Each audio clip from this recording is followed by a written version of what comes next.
우리가 이 말씀을 읽다 보면 먼저 된 자로서 나중되고 나중된 자로서 먼저 된다는 이 말씀만 머리에 팍 박혀 있는 것 같아요. 근데 이 말씀의 의미가 뭔지 한번 생각해 보셨나요? 늦게 믿은 사람들이 장로가 빨리 되고 권사가 빨리 되고 그런다는 말일까요? 오늘 말씀은 이제 천국에 관한 말씀입니다. 그리고 밭에서 이제 장터에서 포도원 주인이 만나는 사람들을 포도원으로 다 불러들였어요. 근데 나가서 보면 또 놀고 있는 사람들이 있어서 또 불러들이고, 또 나가서 보면 또 있어서 또 불러들이고, 아마 이 포도원이 얼마나 넓었으면 이 많은 사람들을 다 불러다가 일을 시켰을까, 이런 생각들을 하게 됩니다. 우리 기독교는 그야말로 은혜의 종교입니다. 하나님의 은혜를 빼놓으면 아무것도 이해할 수 없는, 그래서 어떻게 보면 은혜가 없다고 생각을 하면 그냥 허망한, 그냥 헛된 것을 쫓는 그런 그냥 허망한 공동체가 될 뿐입니다. 그래서 우리가 우리에게 베풀어 주시는 하나님의 은혜에 집중을 할 수만 있다면 우리는 정말로 신나고 또 행복한 신앙생활을 할 수가 있을 것입니다. 그래서 우리의 눈엔 하나님의 은혜만 보이고 또 우리의 마음엔 하나님의 은혜만 가득 느껴지는 이 귀한 복된 삶을 사는 그런 성도들이 되시길 축복합니다. 그런데 문제는 그게 말처럼 쉽지 않다는 거예요. 왜냐하면 신앙생활이라고 하는 것이 그냥 나 혼자만 하는 것이 아니기 때문에 그렇습니다. 개인적으로 하나님과 나와의 어떤 1대1의 관계에서 주어진 하나님의 은혜에 대해서 감격하면서 혼자 조용히 신앙생활하면 은혜를 따라서 사는 것이 그렇게 어려운 일은 아니겠죠. 그러나 다른 사람들과 어울려서 함께 하나님의 은혜를 체험하면서 신앙생활을 한다고 하는 것은 그 차원이 조금은 또 달라지게 되는 것입니다. 누가 땅을 사면 배가 아프다고요? 사촌이 땅을 사면 왜 배가 아파요? 근데? 그게 우리 인간들의 기본적인 생각인 거예요. 저는 오늘 신권사님 때문에 배가 아파요. 너무 많이 먹었어요. 단추가 다 터질라 그래요. 그런데 정말 사촌이 땅을 사면 배가 아픈가요? 내가 잘 되는 것은 좋아하면서도 남이 잘 되는 것 때문에 정말 그렇게 시험이 드는 경우가 종종 있습니다. 그래서 어떤 경우에 많은 분들이 자기에게 주신 하나님의 은혜를 체험하면서, 우리가 하나님께 받은 은혜는 뭐예요? 우리가 이제 장터에 나가서 기다리는 품꾼들이에요. 근데 주인이 와서 하나님이 오셔가지고 우리를 불러들이셨어요. 그래서 포도원으로 불러들였어요. 지금 이거는 무슨 비유라 그랬어요? 천국 비유라 그랬잖아요. 천국 비유. 그러면 지금 천국으로 불러들어갔단 말이에요. 그러면 1데나리온은 뭘까요? 내가 너를 천국으로 들어갈 수 있도록 구원해 줄 거야 라고 하는 은혜예요. 근데 시간마다 이제 이 사람들이 다 달라지죠? 그래서 어떤 사람들의 경우에는 하나님의 은혜를 체험하고 진짜 막 뜨거워지는 거예요. 막 신이 나는 거예요. 열심히 봉사하기도 하고 다른 사람에게 주신 하나님의 은혜를 그런데 이해하지 못해서 저 사람이 어떻게 나보다 하면서 쉽게 시험에 빠지는 그런 모습들을 보이게 되는 거예요. 그게 이제 공동체 생활인 거죠. 오늘 본문에서 바로 그런 모습을 볼 수가 있는데, 오늘은 예수님께서 말씀하신 이 포도원 품꾼의 비유를 통해서 하나님의 은혜가 얼마나 크고 깊은 것인지를 살펴보면서 그 은혜를 우리가 한번 같이 깨닫게 되시기를 원합니다. 아까도 말씀드렸지만 오늘 본문은 천국에 대한 비유예요. 그래서 20장 1절 제일 앞부분에 보면 천국은 마치 품꾼을 이라고 시작이 되고 있잖아요. 어떤 포도원 주인이 포도원에서 일할 품꾼을 구하기 위해서 이제 장터로 나가는 장면이 여러 번 나옵니다. 품꾼들은 말 그대로 특별한 기술이 없는 사람들이에요. 그래서 좋은 주인을 만나서 정말 속된 표현으로 운이 좋으면 일단 많이 받고 그날 가족들과 이제 굶지 않고 살 수 있는 그런 사람들인 거죠. 그죠? 매일매일 자신들을 필요로 하는 사람들에게 임시로 고용이 되어져서 하루를 벌어야 겨우 하루를 먹고 사는 정도의 사람들인 거예요. 오늘날로 말하면 뭐 이제 굳이 이렇게 계층을 나누자고 한다면 제일 밑에 노숙자를 두고 노숙자 바로 위에 있는 정도의 사람들. 그러니까 사회적 약자 계층에 포함되어 있는 사람들이 오늘 이제 품꾼으로 등장을 하고 있다고 할 수 있습니다. 그래서 이들은 매일같이 새벽이 되면 이른 아침 일이 시작되어지기 전 시간에 미리 나가가지고 어떤 주인들에게 자신이 눈에 띄어가지고 이제 불려가서 일을 하게 되기를 원하는 거예요. 그렇게 누군가 자기를 데려다가 일거리를 주면 일당을 받게 되고 그렇지 못하면 그냥 공치고 돌아와서 굶는 생활에 반복적인 그러한 삶을 살고 있는 겁니다. 오늘 본문의 포도원 주인은 이러한 사람들을 품꾼으로 고용을 하면서 그들에게 얼마씩 주기로 이제 약속을 했었습니까? 하루 한 데나리온. 하루 한 데나리온. 우리는 흔히 한 데나리온 하면 그때 당시에 성인 노동자의 하루 품삯으로 이해를 하고 있잖아요. 근데 이 한 데나리온이라고 하는 것이 이제 본래는 로마의 병사들의 하루 품삯인 거예요. 그러면 이 기술도 없고 그냥 노숙자들보다 한급 위에 있는 이러한 사람들이 하루에 한 데나리온 벌 수 있을까요? 없을까요? 로마의 병사들이라고 하면 그때 당시 중산층에 속하는 사람들이에요. 말하자면 싸움의 기술을 가지고 있는 사람들이어서 일당이 좀 센 편이죠. 요즘 뭐 기술자들이 하루에 우리 유문 선생님 좀 숙련된 그런 기술자들 하루에 요즘 품삯을 받는다면 한 얼마 정도씩 받아요? 30만 원. 그러면 이제 그냥 일용직으로 해가지고서 받는 사람들 17만 원. 거의 한 반 정도 차이가 나잖아요. 그렇다면 이 한 데나리온은 한 30만 원 정도 치는 거고 이 사람들이 원래 받을 돈은 17만 원 정도 되는 거예요. 그러니 한 데나리온이면 이 사람들은 이거 어제 무슨 꿈 꾼 거예요? 돼지 꿈 꾼 거예요.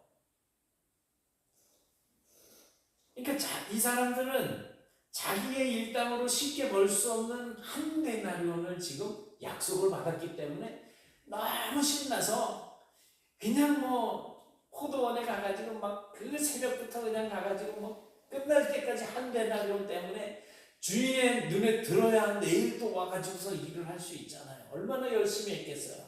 기쁜 마음으로 했겠죠. 오늘 본문에 나오는 이 주인은 그 넉넉한 마음만큼이나 포도원도 굉장히 넓었던 것 같습니다.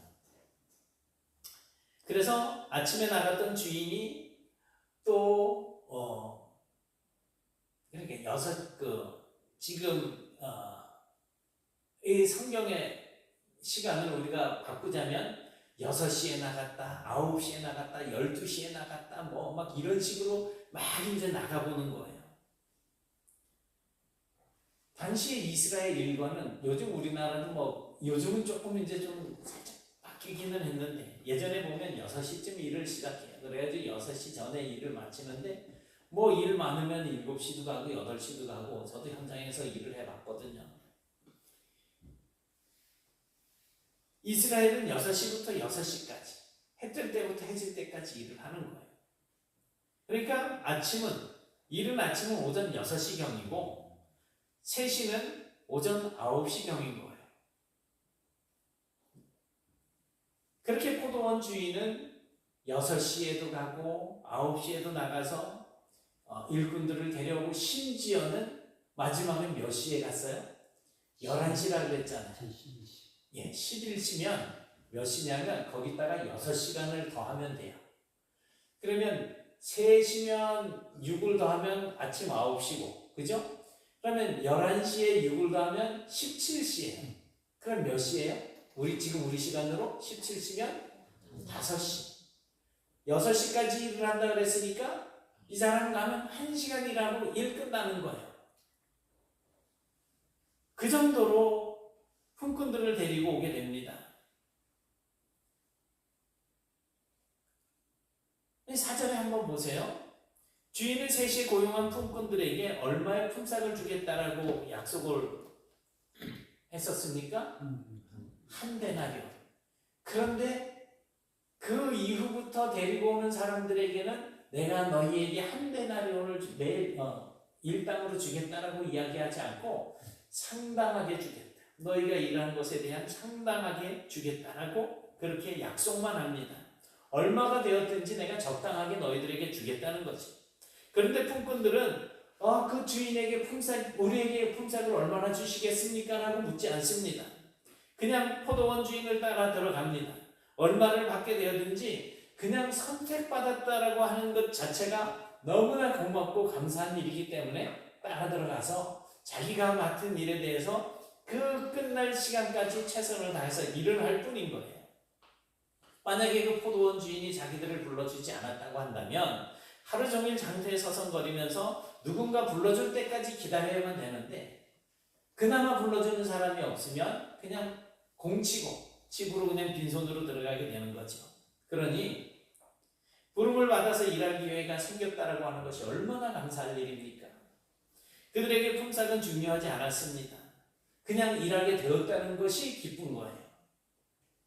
그런데 6시와 9시, 그러니까 우리 시간으로 12시와 3시에 부름받은 사람들도 마찬가지였어요. 하물며 오후 5시에 고용된 사람들은 더 말할 필요도 없지 않겠습니까? 여기까지의 말씀을 보면 우리는 두 종류의 품꾼이 있는 것을 발견하게 되었을 거예요. 첫째는 뭐예요? 한 데나리온의 계약을 한 사람들. 다른 하나는 그냥 계약 없이 그냥 덤으로 일을 하게 된 품꾼들입니다. 그렇다면 이 이야기에서 주인공은 누굴까요? 주인공. 이른 아침 새벽 6시부터 나와서 부름받아서 일한 일꾼들, 아니면 오후 5시에 부름받은 품꾼들, 이러저러 아니면 누가 주인공일까요? 누굴까요? 마지막. 네? 마지막 초점이 5시. 5시 온 사람들. 다른 의견을 가지신 분.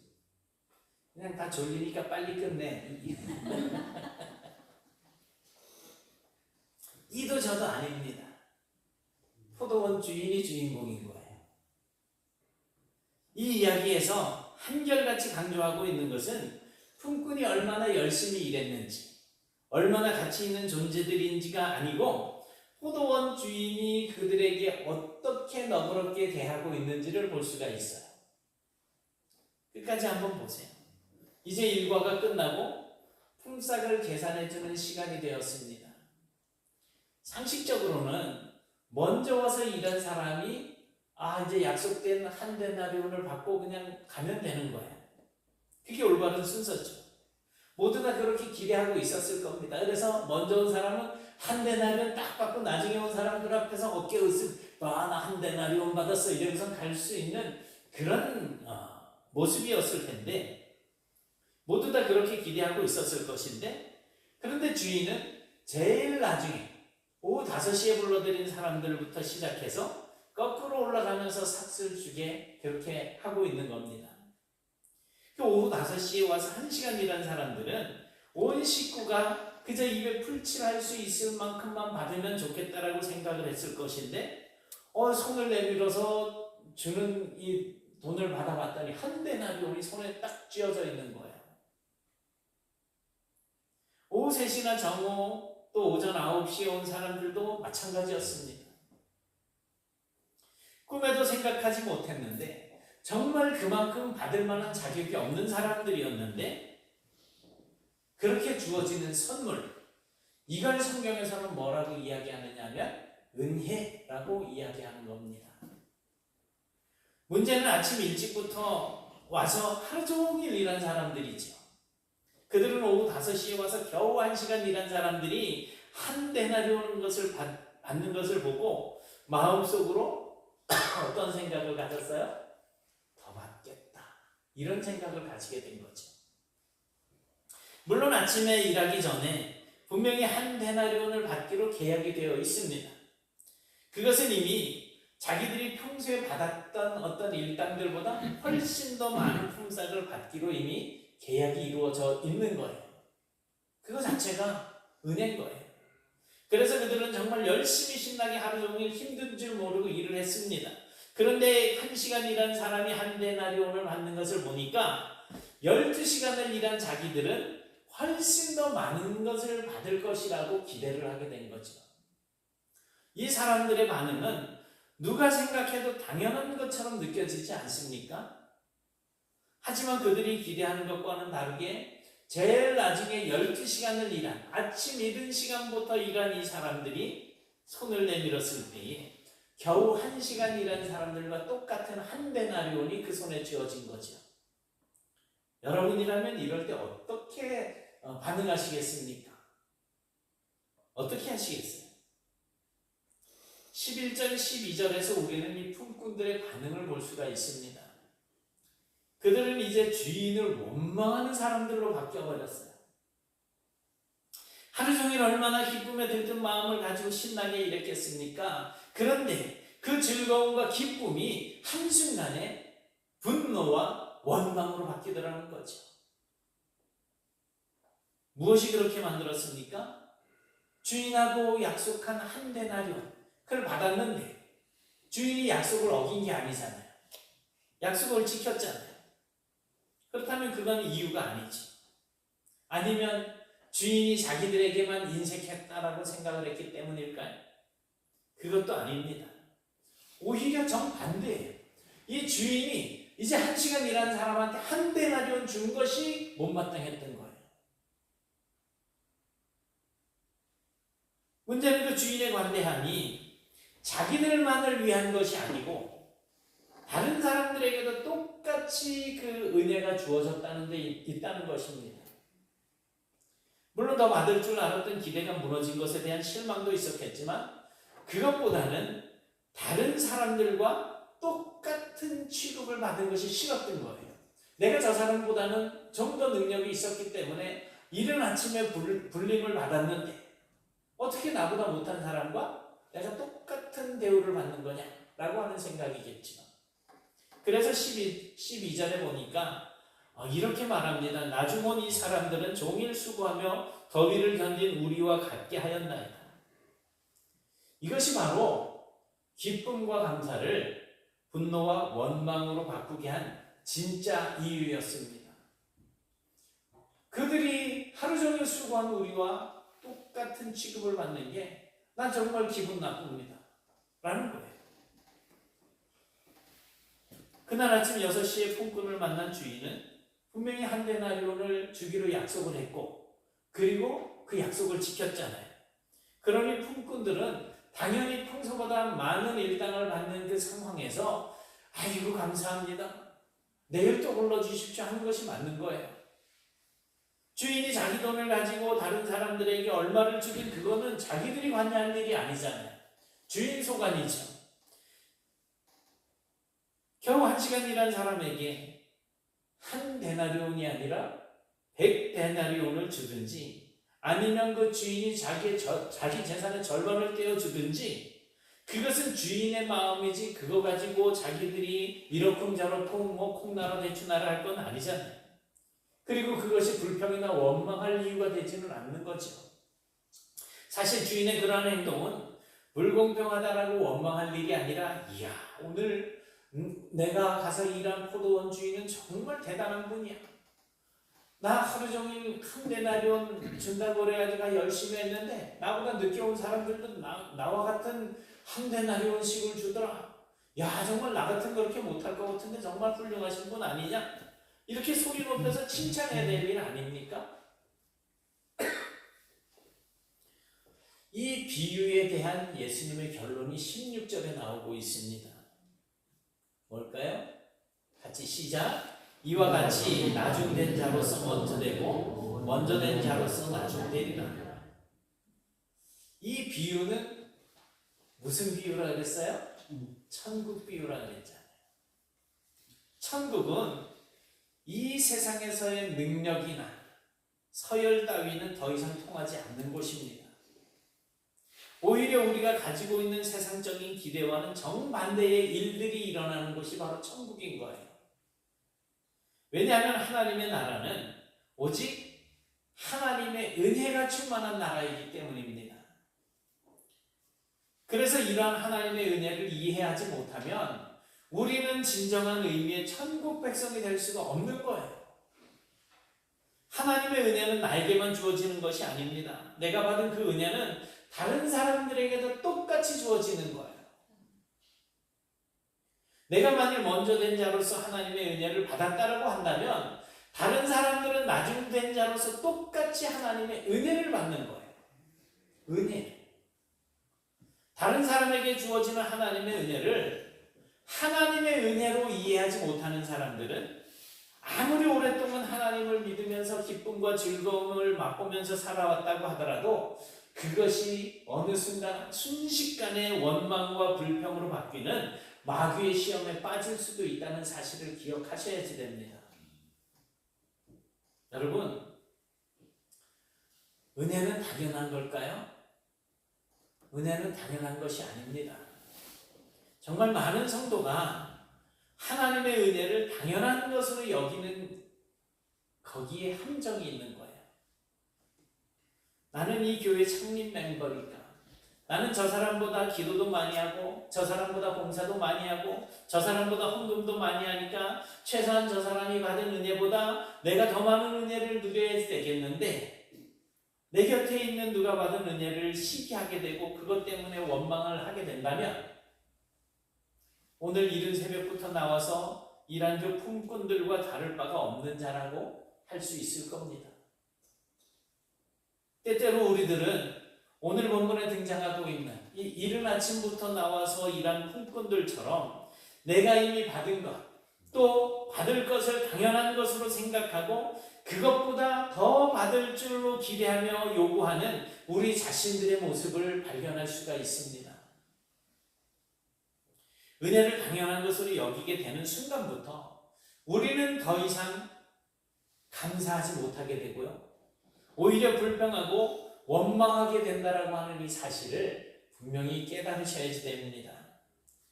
오늘 이 이야기의 초점은 하나님은 지금 우리가 일한 대가로 우리에게 어떤 품삯을 주시는 것이 아니라 우리에게 감당할 수 없는 은혜를 내려주고 계시다라는 거예요. 네가 내 포도원에 들어와서 일하면 내 한 데나리온 줄게. 그냥 한 데나리온이라고 하는 약속이 있는 거예요. 그런데 여러분들, 정말 여러분들은 하나님께 받을 삭시 있을까요?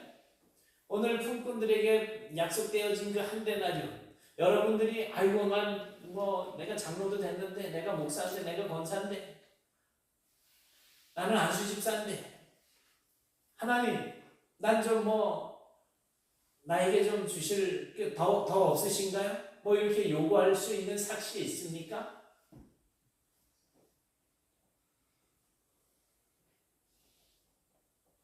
만약에 있다면 그 삭시 뭘까요?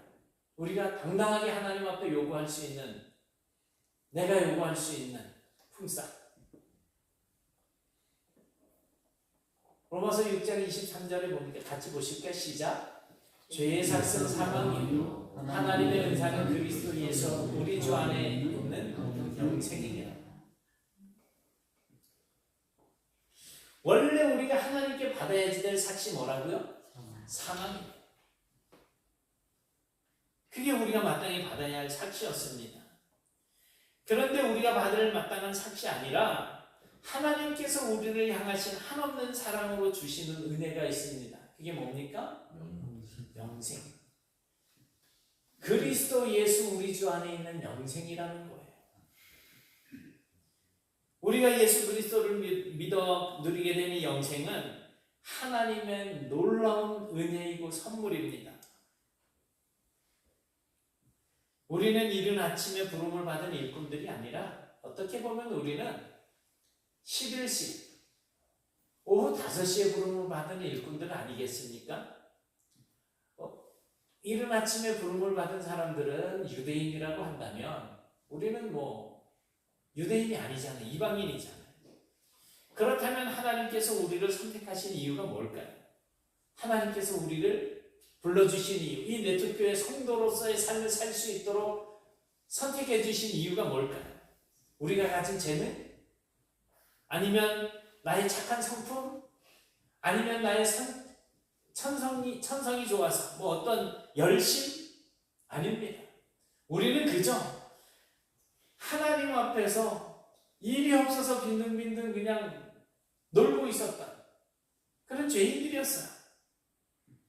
그래서 우리는 하나님의 그 놀라운 사랑, 하나님의 그 한이 없는 은혜를 그냥 입었을 뿐입니다. 야, 너 들어와. 이래.